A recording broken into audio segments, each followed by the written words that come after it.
What I'm going to talk about is something that probably most of you know very little about, the details. You may have heard some of the things that I'm going to talk about. How many here know what an excitotoxin is? Okay. So it's nice to see that so many people are coming to hear about something they have no idea what it's even about.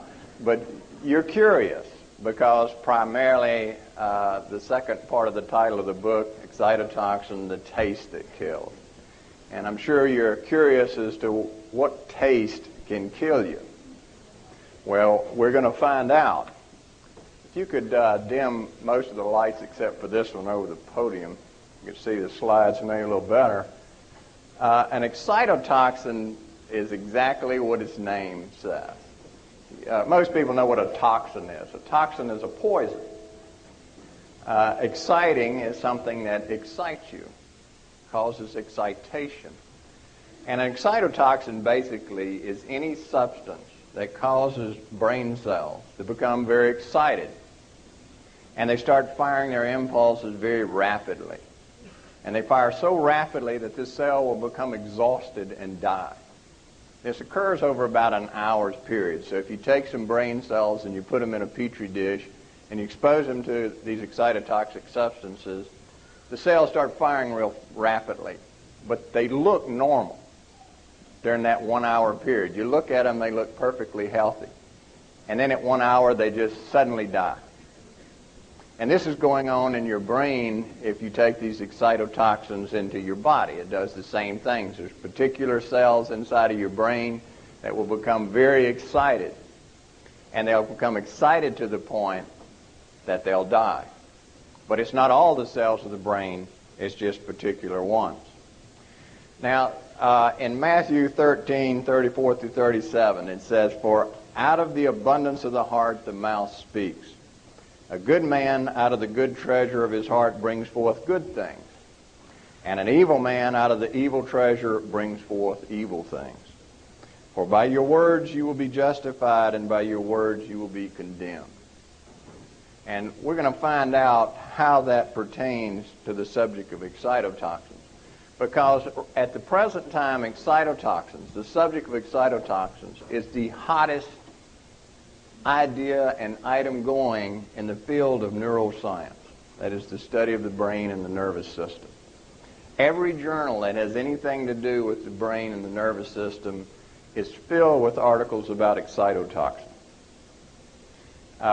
Every research laboratory that is dealing with the diseases like Alzheimer's disease, Parkinson's disease, Lou Gehrig disease, Huntington's disease, all these terrible diseases of the brain, the number one thing that they're talking about is excitotoxins. But with all this flurry of activity and the fact that they have named this the decade of the brain, that we're going to concentrate all this money and all this effort in studying how the brain works and solving the problem of these terrible diseases of the brain. Despite all of that, hardly anyone in the general public has ever heard the word excitotoxin. And that's not by accident. It's because the number one source of excitotoxins in our society is in your food. And it's not in your natural foods. It's being added to your food by the industry that processes foods. And they're adding it in very large concentrations. And we'll see exactly what these excitotoxin substances are and the various deceiving methods they use to keep you from knowing they're there, and what they try to do to those of us who are trying to tell you they're there, and what they do to you. Now, what I have found out since I wrote this book, and this book was a very difficult thing to write. I went through a long period before I ever decided to do it, because I was warned by people who had dealt in this area before when I told them I wanted to write a book. One of the persons who first tried to start in this crusade, he said, "Well, that's fine, but let me warn you something. You're going to come under attack like you've never dreamed of." He said, Ralph Nader, most of you I assume know Ralph Nader, the consumer advocate. He became interested in this at one point, just one segment of it. He was so browbeaten and so destroyed by this industry, he said he would never touch it again. And I talked to his attorney, Jim Turner, who told me this story. He said they were through with it. And this is a man that took on General Motors. So it's something that is not a light thing to take. So I was warned. Said they have hundreds of millions of dollars they will spend to keep you from getting this story out. They will threaten lawsuits. They will intimidate you in every way imaginable. So if you do this, be prepared. And so when I wrote the book, I said, what I'm going to do, I'm going to make this argument so tight, so well referenced, that no one can refute it reasonably. So I spent a long time going through hundreds and hundreds of research papers, interviewing the person who coined the term excitotoxin. And then I wrote the book. And ironically, all these terrible things that were supposed to happen never came about, except a couple of times. But I was able to handle that because I had some secrets that they didn't know, that God let me know about. Interestingly, no major publication will write about this. Your major magazines will not carry stories about it. I've never been interviewed by a major magazine. I've had 60 Minutes call me and wanted to do a story and spiked it. That means they cut it out. I had a writer for the Wall Street Journal editorial page who dared to write about how the story was spiked, and they took him off the editorial page and put him in a non-public office. Had one of the talk programs that's kind of like hard copy that's no longer around. They did an interview. We set up the story. The reporter worked with me. They fired her and canceled the program. The Chicago Tribune newspaper, when I did my first big conference on excitotoxins, the reporter was sitting in the audience. I presented the case for excitotoxin dangers. He attentively listened, and he told the person next to him, who happened to be a friend of mine, that this is the most unbelievable thing I've ever heard in my life. He said, this is terrifying. When the article came out in the Chicago Tribune, he quoted some of the things I've said, and then the rest of it was quoting the industry representatives, which said things that the writer knew was not true. And so I wrote him a letter. And I said, you sat in the audience, and you heard all of the evidence I had, scientific evidence, that their reputation and defense of its safety was not true, yet you still wrote this article. I said, I can't tell you what to write, and I know the pressure you're under, but you're going to have to live with the thought of all the damage you've done to children, pregnant women, everyone in this country because of what you've done. And it's because his newspaper was heavily advertised in by General Mills and all the food manufacturers in Michigan. So there's enormous pressure to keep this story quiet. Luckily, I've been on the 700 Club several times. They have carried the banner in this. I've been on about 7 times. Hard Copy did a thing on the NutraSweet and the pilots, airline pilots that were drinking NutraSweet that were having seizures.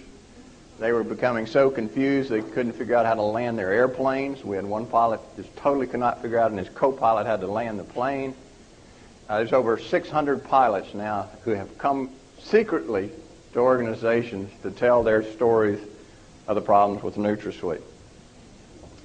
I've done about 40 syndicated radio programs. That's basically the way we're getting this story out, is through the radio programs and the 700 Club. They're the only people. And the ones that are most interested, I find, are the Christian radio stations, because they're not afraid. Health food magazines generally will not touch this story because they sell these things in their health food stores. and call it health food. Now, a lot of things in the health food store are fine, but they're putting some items in there that are excitotoxins. It's a big industry, and so there's a lot of pressure to keep this story quiet.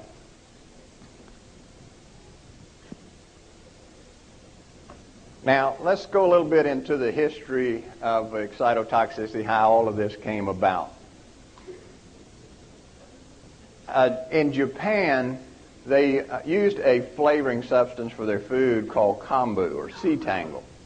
And this is a seaweed. When you dry it, you can grind it up, put it in your food, and it greatly enhances the taste of the food. And that's been used for 1,000 years. No one really knew why it enhanced the taste of food until 1908, when a research chemist by the name of Akita examined kombu, and he discovered that the taste-enhancing compound was glutamate.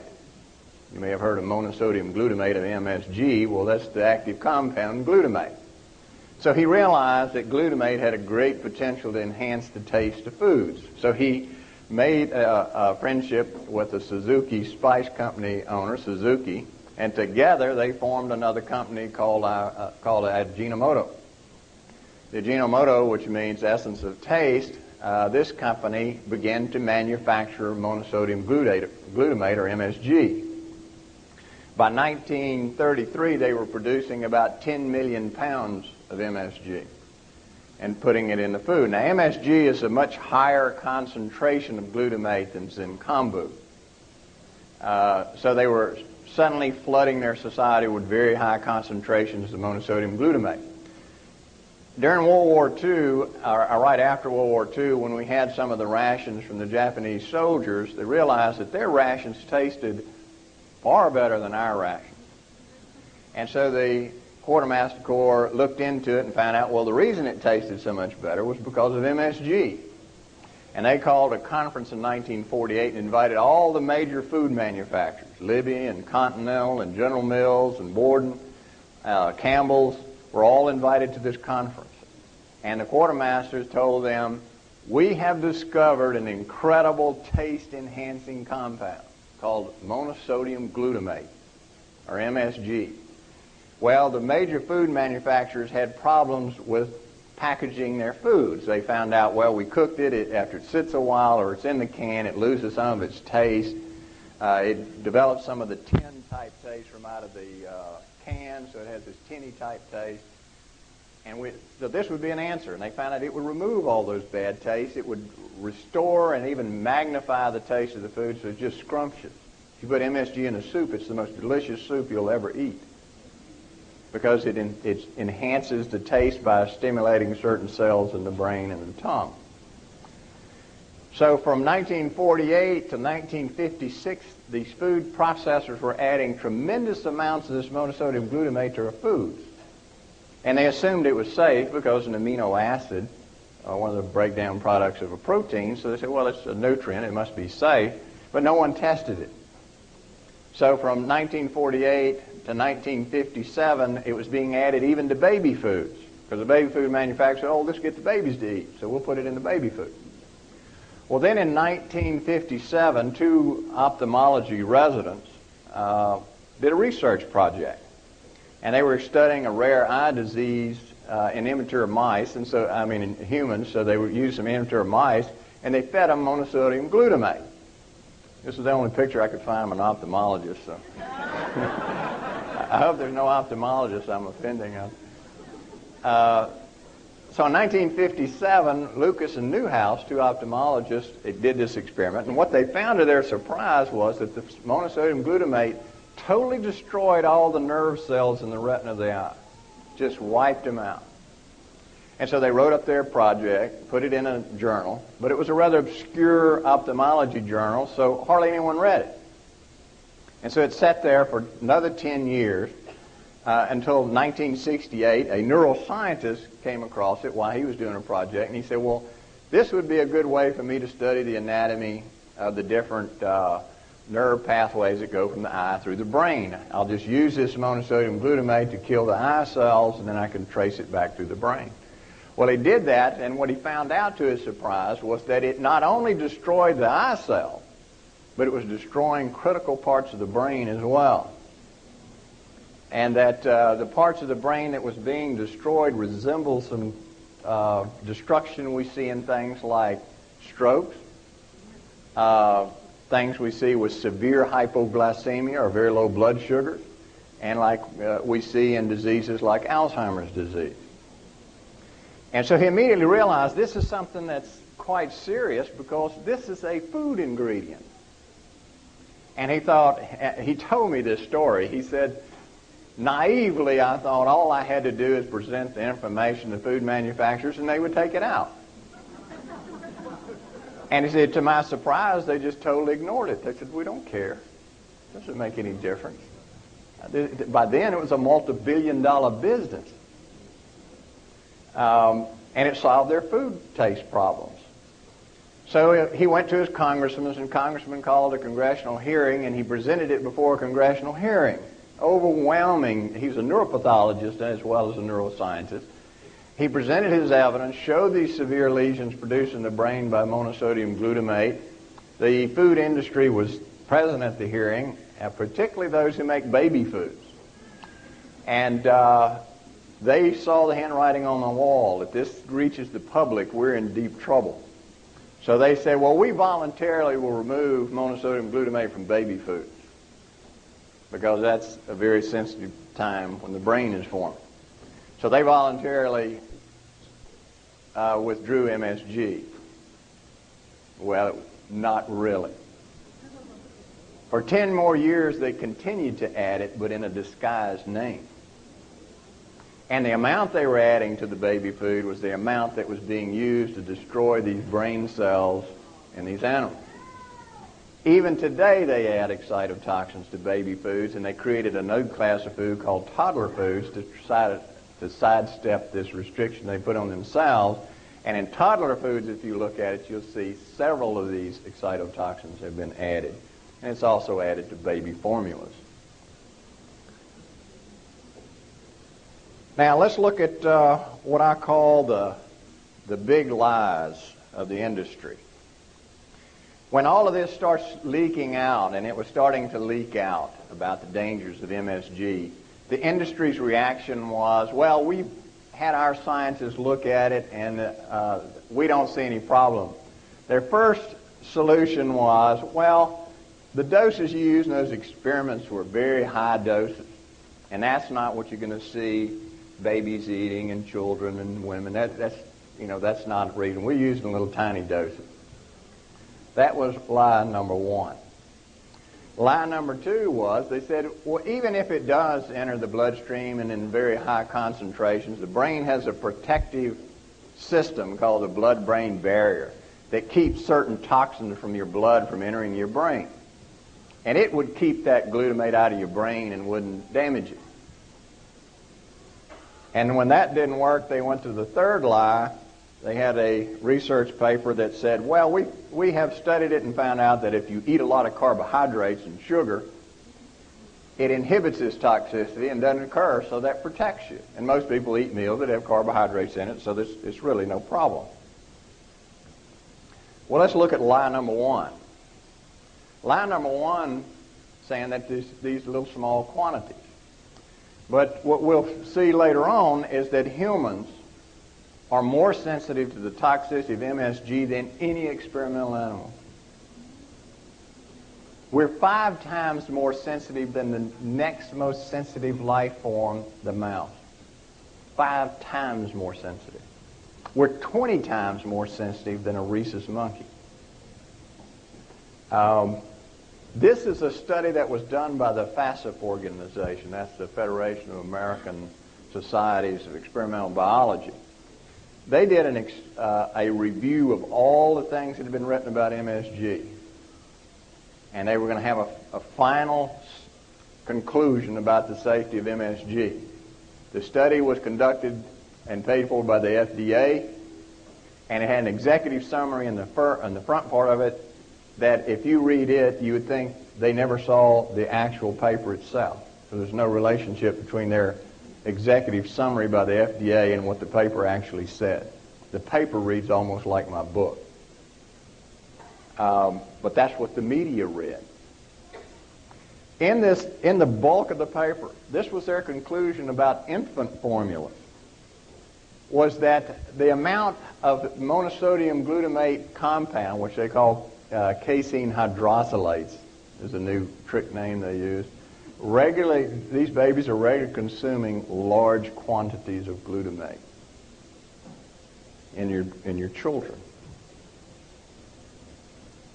Now let's look at lie number 2. It doesn't penetrate the brain because the brain is protected by this blood-brain barrier. Well, we know that in the human brain, even in an adult, there are certain areas of the brain in which there's no blood-brain barrier. For instance, if we look at the pituitary gland, the posterior pituitary gland, and lining inside, my beam stuff, always carries there. There's certain critical areas of the brain that have no barrier. So anything that's in your blood is going to go into your brain in those areas. These are very critical zones of the brain. So that shows that part's a lie. And we know that even if you have a normal intact part of your brain with a normal blood-brain barrier, if you have a high level of glutamate in your blood, over time, it'll penetrate even the normal blood-brain barrier. And third, we know that there are frequent causes in which the blood-brain barrier is disrupted. These aren't rare conditions. Strokes, that's not rare. Think how many tens of millions of people in the United States are walking around who have had a stroke. Many don't even know they've had a stroke. We call them mini strokes. They occur in silent areas of the brain. It opens up the blood-brain barrier. Whatever's in your food is going to go through there. Head injury. Millions of people have had head injuries. Hypertension. How many people in this country has high blood pressure? It'll open the blood-brain barrier. Diabetes, a common condition. If you've ever had brain surgery, if you've ever had a heat stroke, when you have a high fever, it opens your blood-brain barrier. Certain drugs that people take for different conditions will open the blood-brain barrier. Multiple sclerosis is a common disease in which the blood-brain barrier is open. That's what happens. Every time they have this onset of symptoms, the blood-brain barrier is opening up, and that's why they have the symptoms. So if they're consuming food with a lot of MSG in it, or NutraSweet, or other excitotoxins, it goes through these openings in the MS plaques in the brain, and they get a lot worse.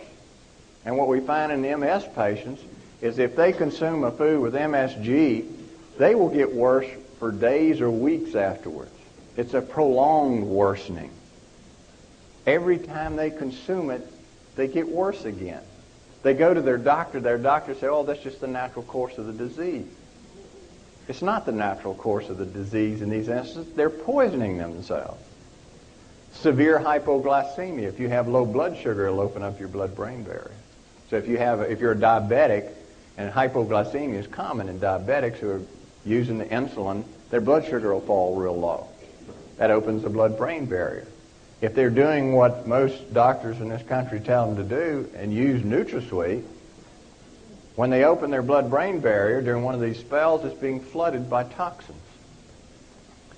If you've had a radiation, in other words, if you had X-ray treatments to your head, it opens up your blood-brain barrier. And if you have infections in that area, it'll open up the blood-brain barrier. So we see that these big lies, so far, we've wiped out number 1 and number 2. Now let's look at number 3, that carbohydrates and other food products will block excitotoxicity. What they have found with this is that there was an experiment done by a person who does a lot of defending of MSG, saying it's safe. And he did an experiment on animals in which he fed them carbohydrates, and his conclusion in the paper was the carbohydrates blocked the toxicity. Well, I got his paper and I read it, and that's not what the paper said at all. What the paper found was that if you take high concentrations of sugar or refined carbohydrates, you will reduce the toxicity, but it still causes brain damage. Now, I was interested just how much carbohydrate or sugar does it take to give any protection? Well, according to his paper, it would take about 10 to 15 packs of sugar. These little packets of sugar. You'd have to eat that every time you ate a meal to get any protection. And in his own paper, anything less than that offered no protection. Or you'd have to eat 17 soda crackers every time you ate a meal that had MSG in it to get any protection. So that argument kind of fell to the wayside. So we see that three big lies have just gone by the wayside, but they never give up. They come up with another one. Now these are the disguised names of MSG. Once they found out we were hot on the trail, they said, well, our only alternative is to change the name so the public doesn't recognize it. And this is just a partial list of the names that they have come up with. Frequent one is hydrolyzed vegetable protein.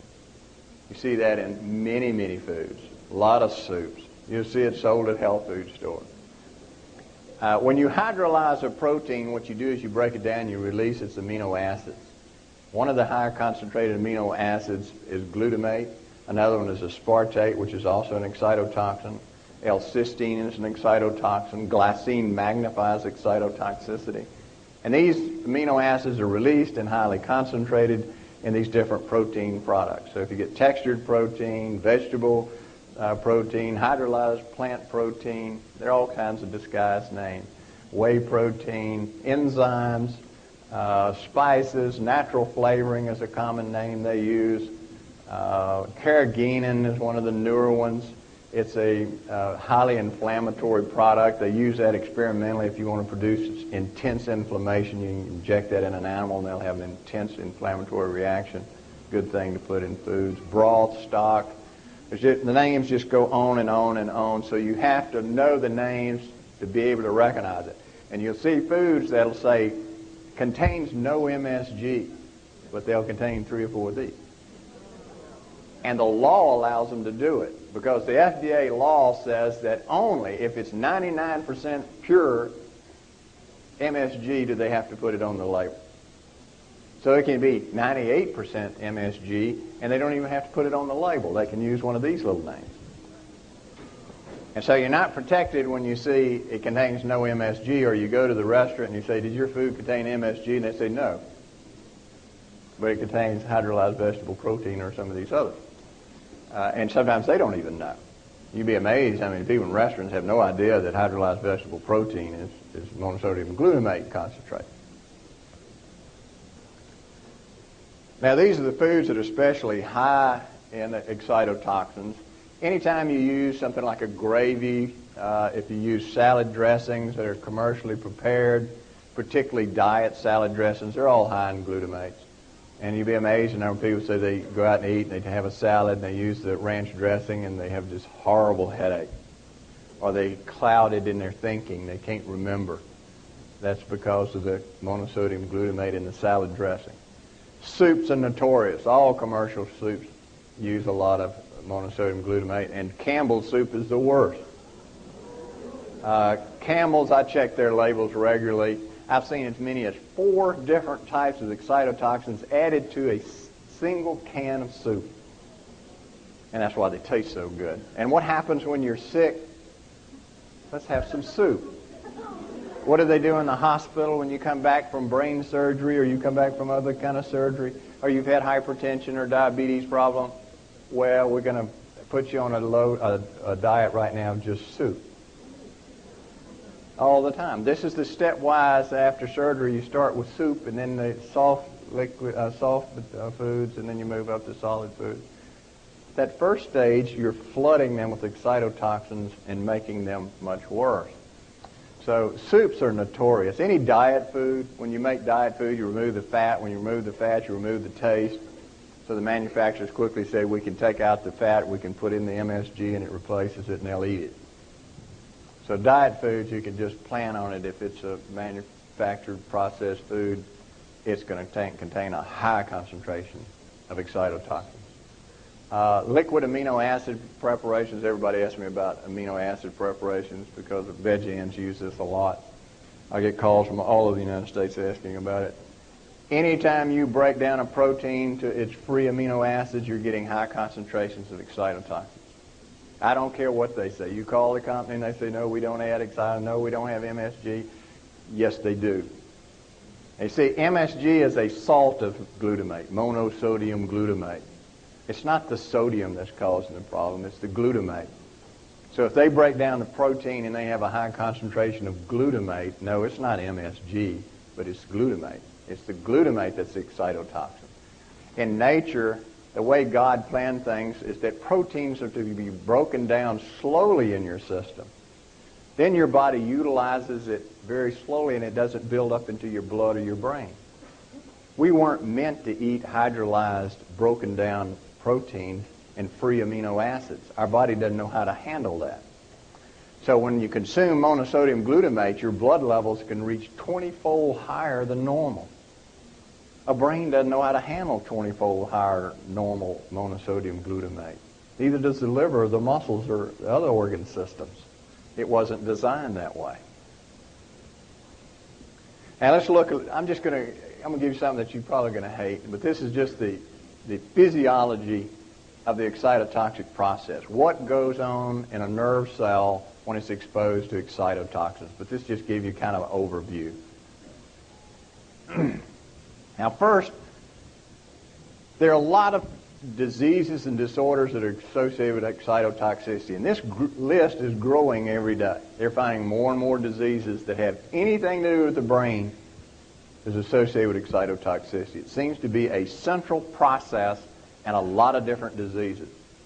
And this is what we're finding out throughout medicine, is that there's just simple, central things that are causing a wide spectrum of disease. What makes the difference between one disease and another, whether it's cancer or Alzheimer's disease or arthritis, is the excitotoxicity is producing it in different tissues.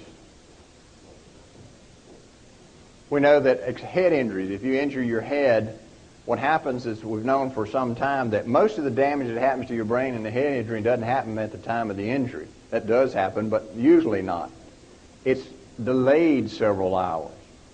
And we've gone through all kinds of contortions trying to figure out what is this delayed damage and how can we stop it. Well, now they've discovered it's excitotoxicity.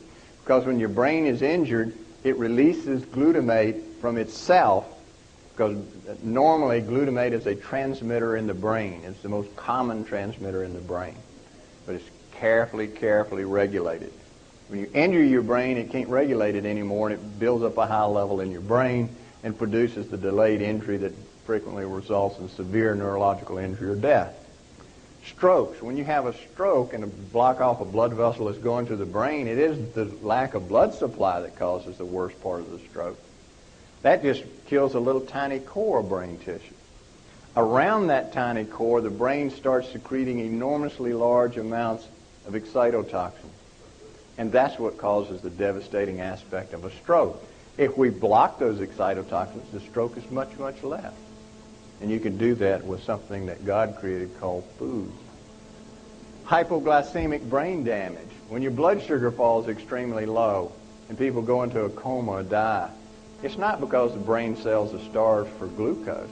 It's because when they're starved for glucose, they release a lot of glutamate, and the glutamate kills the brain cell. AIDS dementia has recently been shown to be caused by excitotoxicity. Migraine headaches are caused by it. Anytime your nervous system is infected with a virus or bacteria, it causes the brain to secrete large amounts of glutamate, and that's what does the damage. Seizures are caused by glutamate excess, excitotoxicity. Most of your seizure drugs, anti-seizure drugs, block glutamate.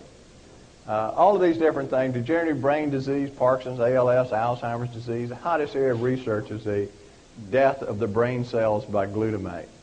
It can cause immune suppression, episodic violence, and learning disorders. Now, if you look at a typical brain cell, you have the cell body, or the main part of the cell, then you have this long process called an axon, and at this end looks like a spiny tree in the winter. This is the dendrite. This is where all the different connections are made in the brain. They connect to each other. And dotted on here, you see these little squares here? That's the receptors. That's where glutamate attaches to send the signals down the nerve cell. So glutamate is normal in the brain. It's the most common transmitter, as I said. And its function is to carry information from one brain cell to the next so your brain will work. And it carries out almost everything that you can think of in your brain is somehow connected to glutamate neurotransmitter.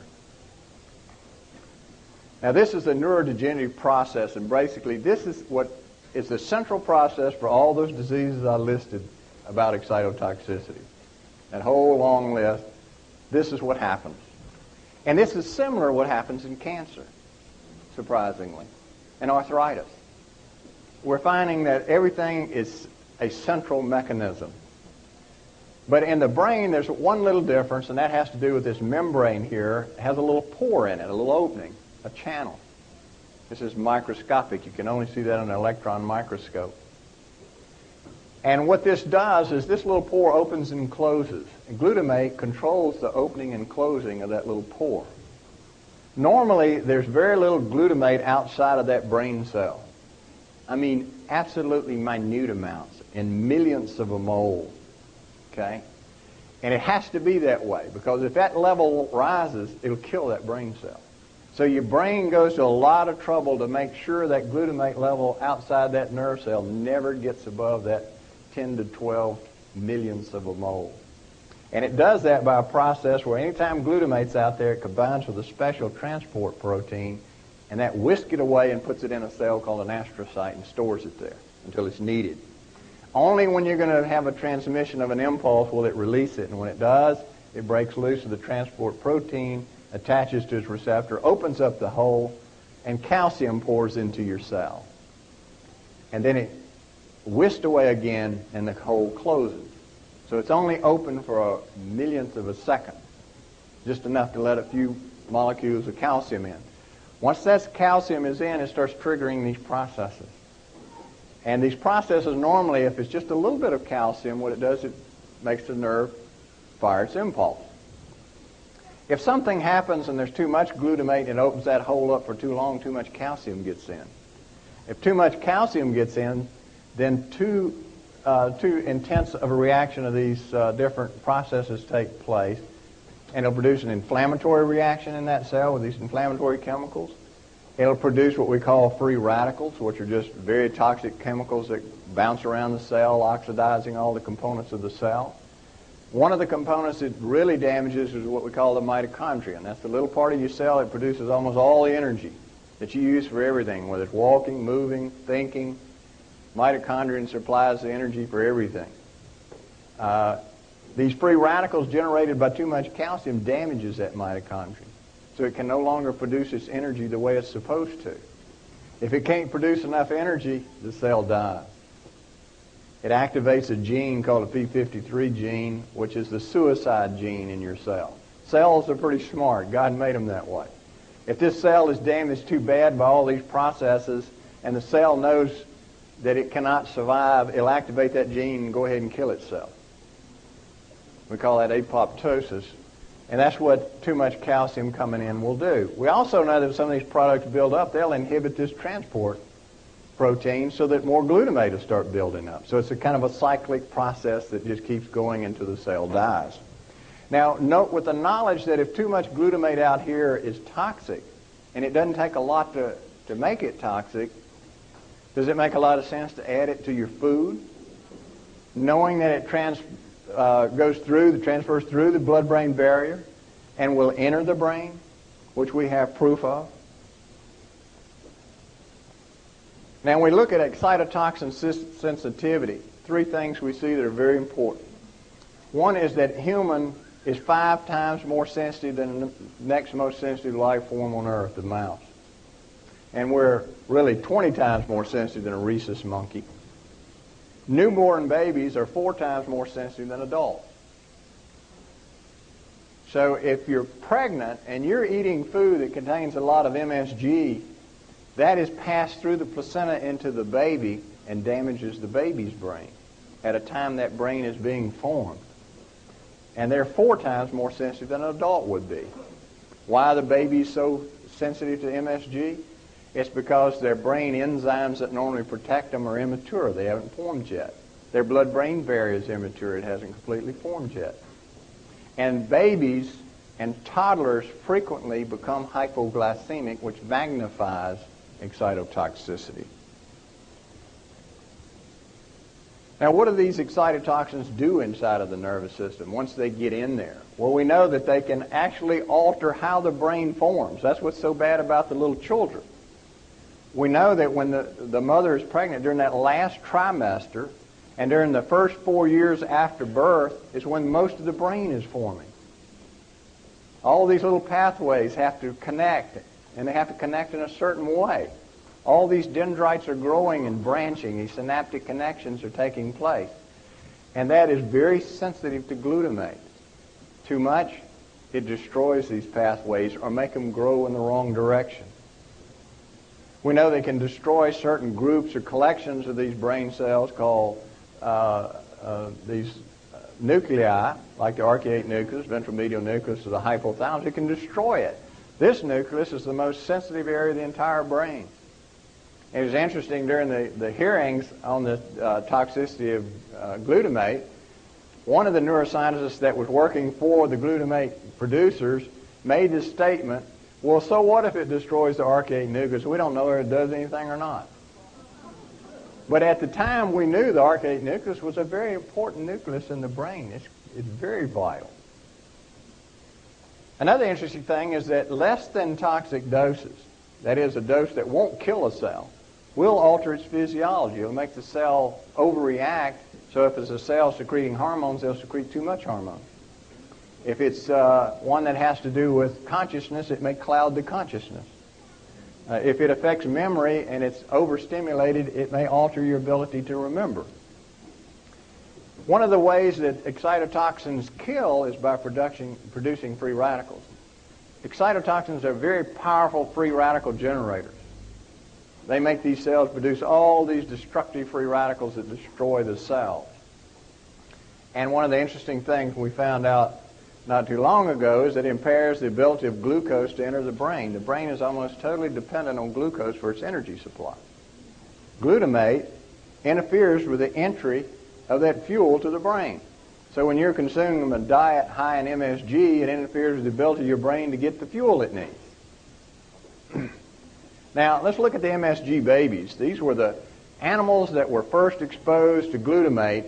They all had certain characteristics that is repeatable, and this has been repeated ever since this first was discovered. This has been done over and over.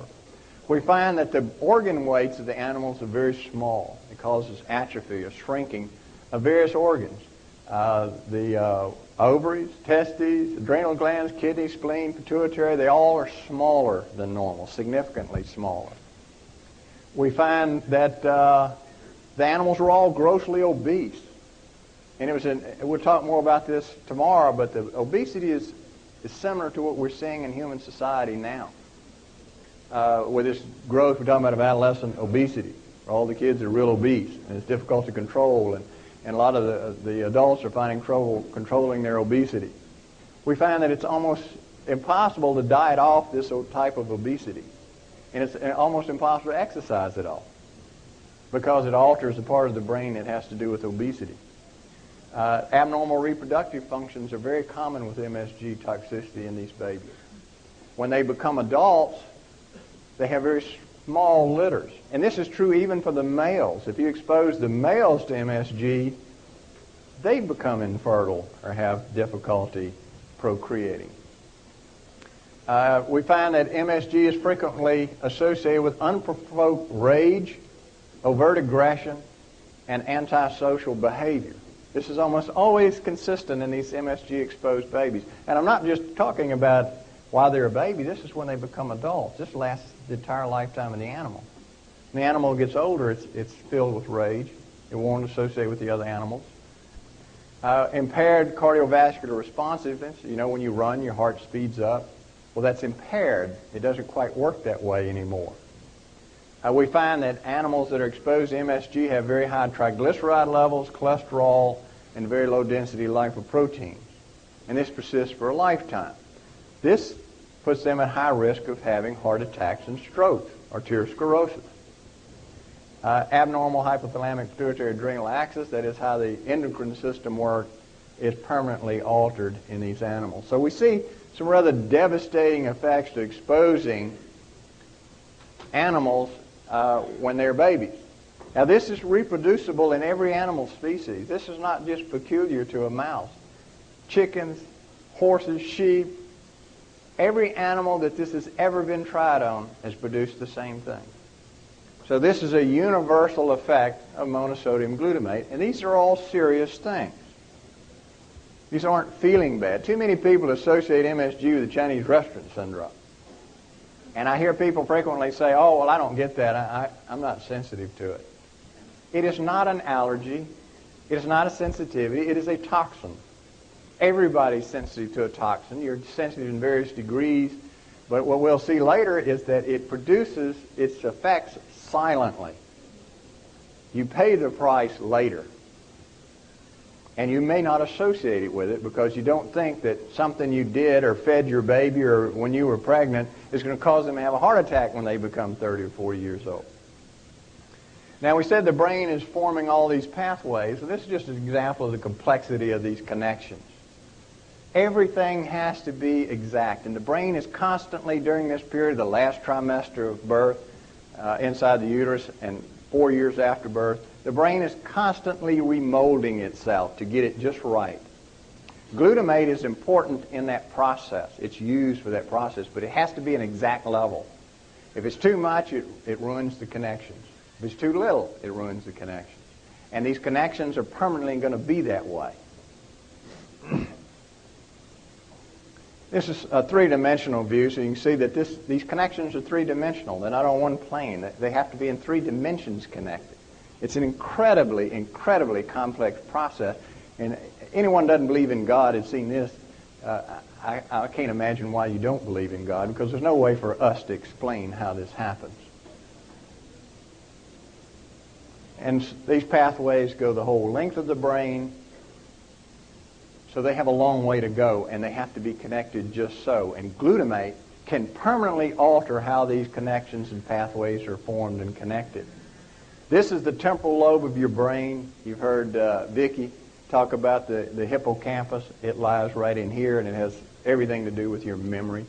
The temporal lobe is very important. We call it the integrative cortex. It connects to all other parts of the brain. It takes everything you've ever seen, done, heard, smelled, and it correlates it.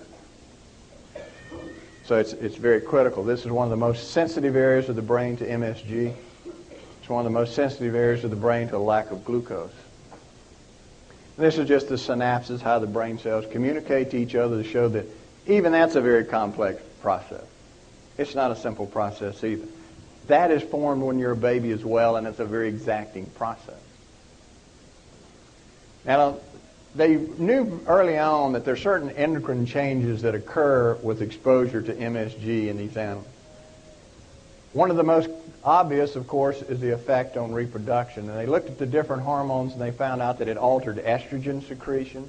It altered the estrogen receptors in the hypothalamus, which controls your estrogen cycle.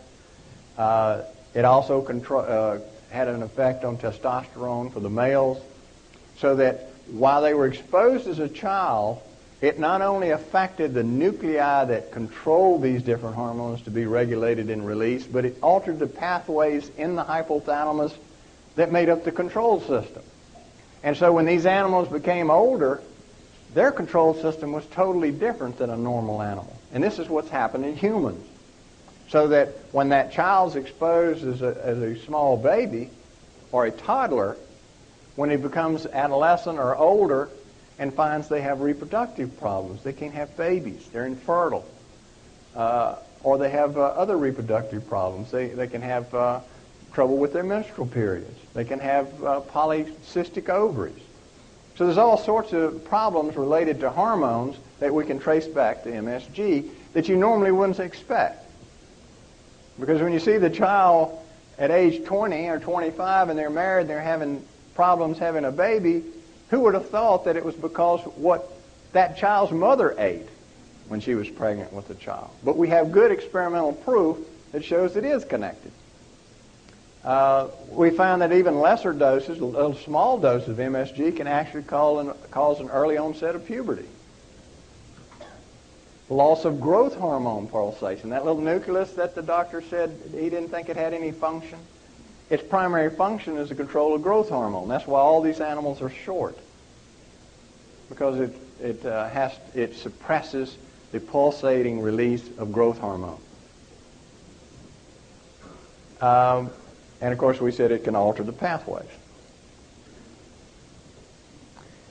Now let's look at the hypothalamus. The hypothalamus of your brain, if you had to pick a part of your brain that you said was probably the most sensitive to any injury, it'd be the hypothalamus. Doctors kid about it being the seat of the soul. It's about the size of your fingernail on your little finger. It's not very large.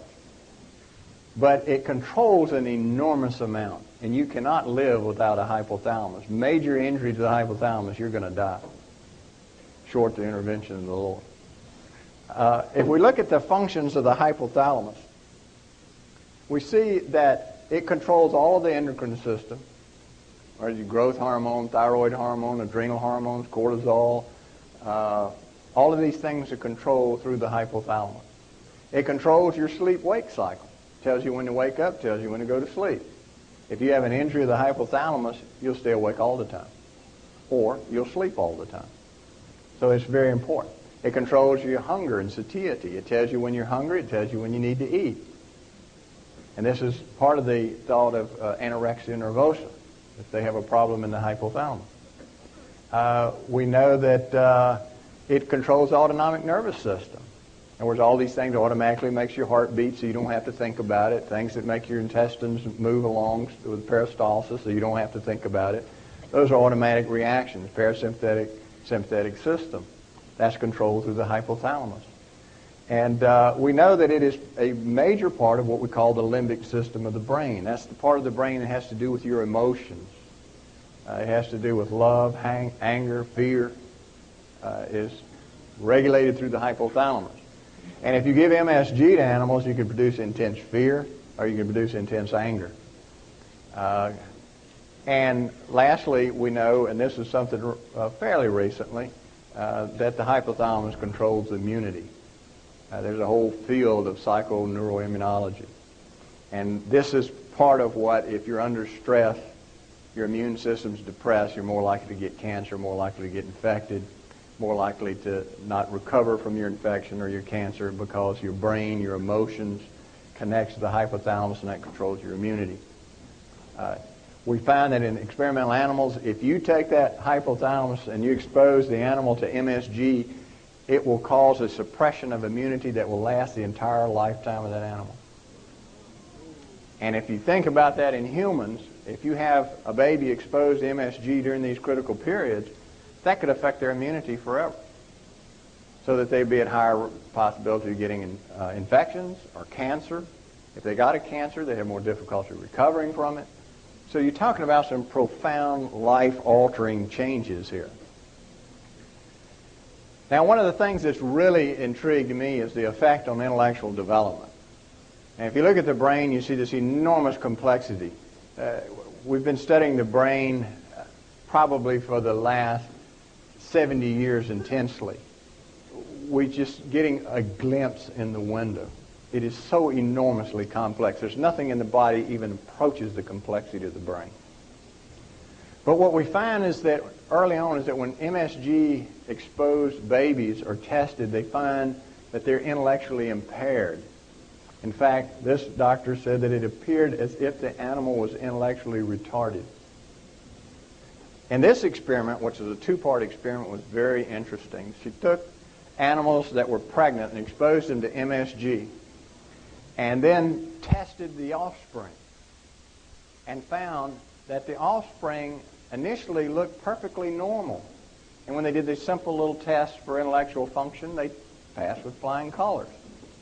But when they tested them for more complex problem solving, the animals were severely impaired.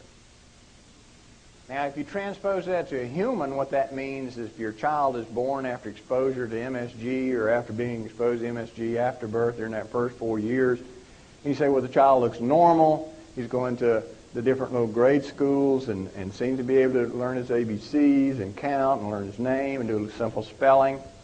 Seems to be intellectually normal. But then when he gets into higher school and has to do higher math, has to do logic, has to do intense cognitive functioning. They're impaired. Now, who is going to look at that and say it was due to MSG exposure when the baby was a child, when no one will let this story out? No one knows this was done. The second part of the experiment, she was curious why this happened. So she measured the neurotransmitters in the brain in these offspring to see what happened, and found that there was an 80% reduction of a transmitter called acetylcholine in the frontal lobes of those offspring's brain. Now, acetylcholine is absolutely vital for learning and memory. There was also a reduction in a neurotransmitter called norepinephrine. Norepinephrine is what allows you to pay attention, to concentrate. So if you cannot concentrate on a topic, then you're not going to remember. And this is what's happening. I'm going to have to move a little faster than I planned on. I always talk longer than I plan on. Now let's move to adults. So we know that children are 4 times more sensitive. Look at some adults. The brain is at risk for these different reasons. Now, one, the brain has one of the highest concentrations of polyunsaturated fats. It's about 50% polyunsaturated fats. Polyunsaturated fats are easily oxidized. You're all familiar with rancid, things becoming rancid. Well, that's what oxidation of a fat does. Well, in your brain, you have a very high concentration of oxygen, one of the highest concentrations of any organ. It consumes 20% of all the oxygen in your blood, even though it's about 2% of the weight. So it's consuming enormous amounts of oxygen in the face of those polyunsaturated fats. So they become very easily oxidized. Brain normally has iron in it, but the iron is protected by being attached to a protein. As you begin to get older, that iron is released, and you get free iron in your brain, which is very dangerous. The older you get, the more iron is released. Iron is one of the most powerful generators of free radicals, and that's thought to be one of the reasons why the brain starts aging, and you have these problems with brain aging. And aged brain cells are more sensitive to free radical damage than a young brain cell. Much more sensitive, about 4 times more sensitive. This is just some of the changes that occur when your brain ages. You lose some of the receptors. The cell membranes change. They become stiffer. It's difficult to get the nutrients into the cell as you get older. The cell cannot produce as much energy as it used to. There's accumulated free radical damage over your entire life, so that you begin to damage the DNA, damage the protein, damage the lipids, and this accumulates throughout your entire lifetime. And remember, we said the way that excitotoxins kills the brain cell is by generating lots of free radicals. So you're speeding up this aging process significantly when you're exposed to those substances. Now we know that there's 3 things that are associated with increased excitotoxicity. We already said immaturity of the brain makes you 4 times more sensitive. Second is energy deficits. Anytime a brain cell has difficulty generating energy, it becomes infinitely more sensitive to excitotoxins. So if you have low blood sugar, if you're running a race and you didn't eat properly and your blood sugar's falling, if you're dieting severely, if you have a disorder of your mitochondria, you can't produce the energy, whatever the cause of a lack of energy in that brain cell, it's going to magnify the excitotoxic process, and it can magnify it as much as 100-fold.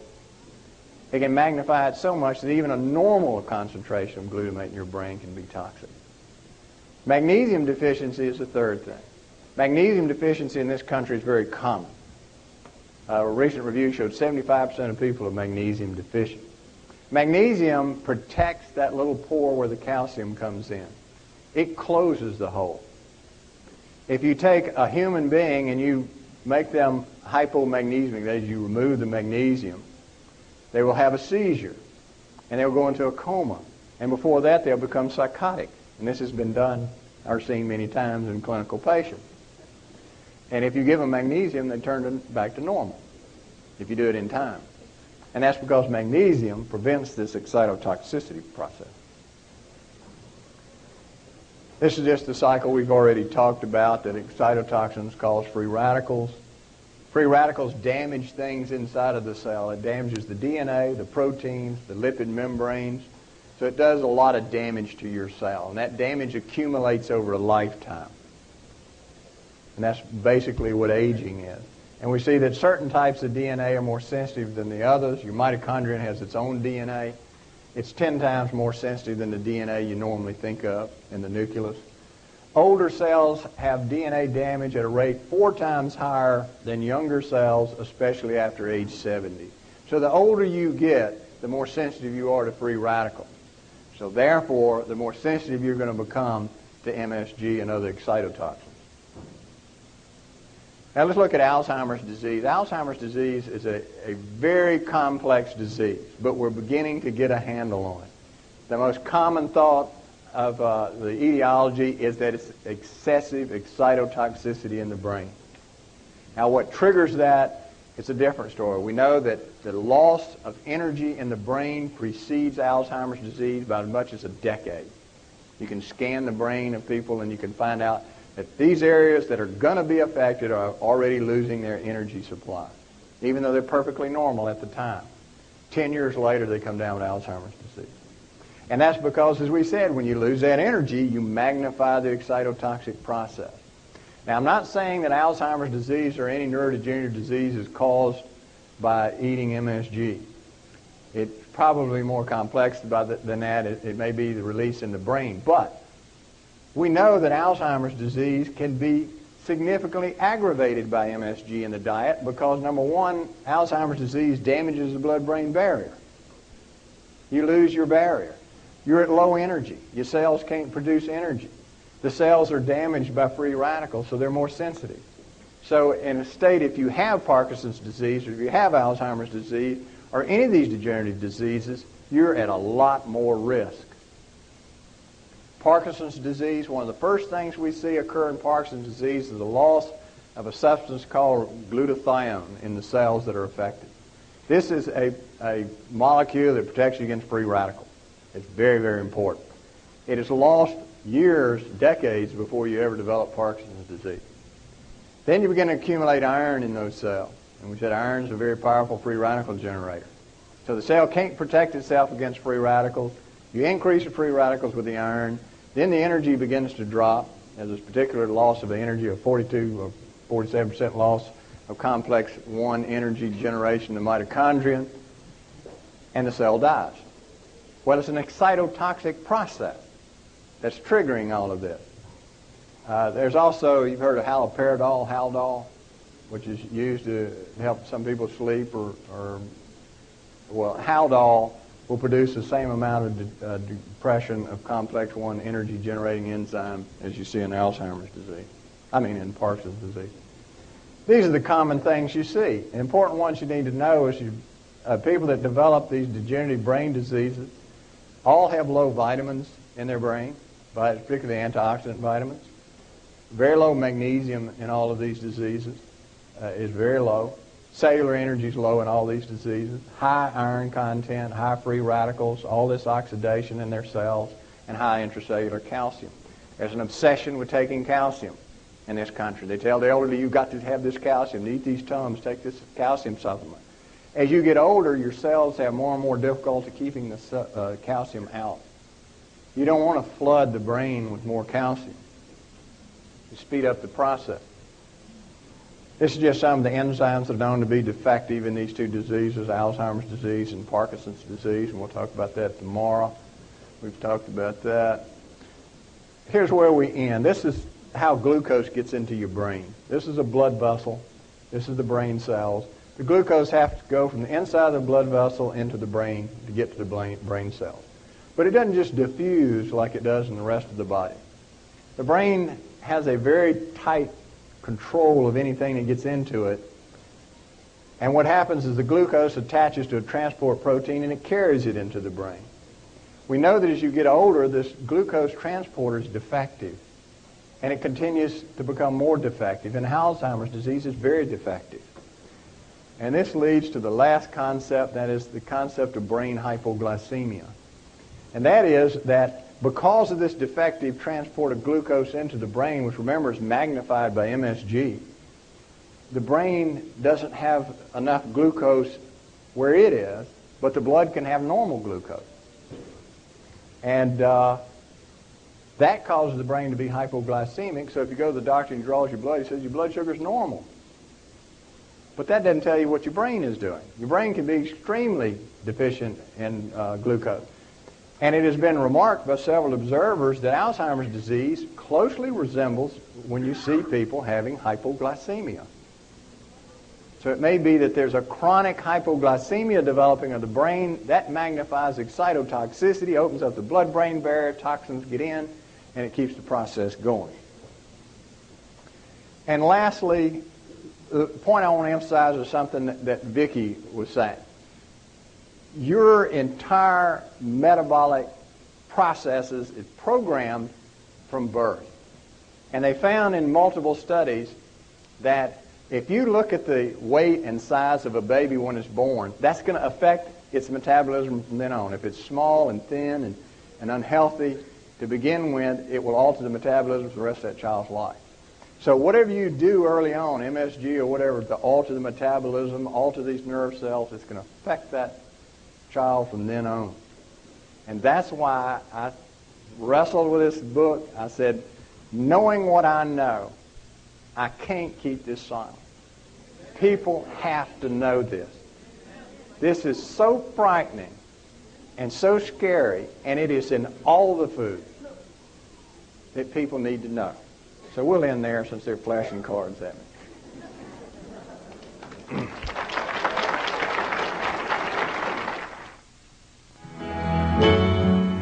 We hope you've enjoyed this presentation and have gained a blessing from the information presented in it. I loaded it up this morning. You know, that looks just like our salt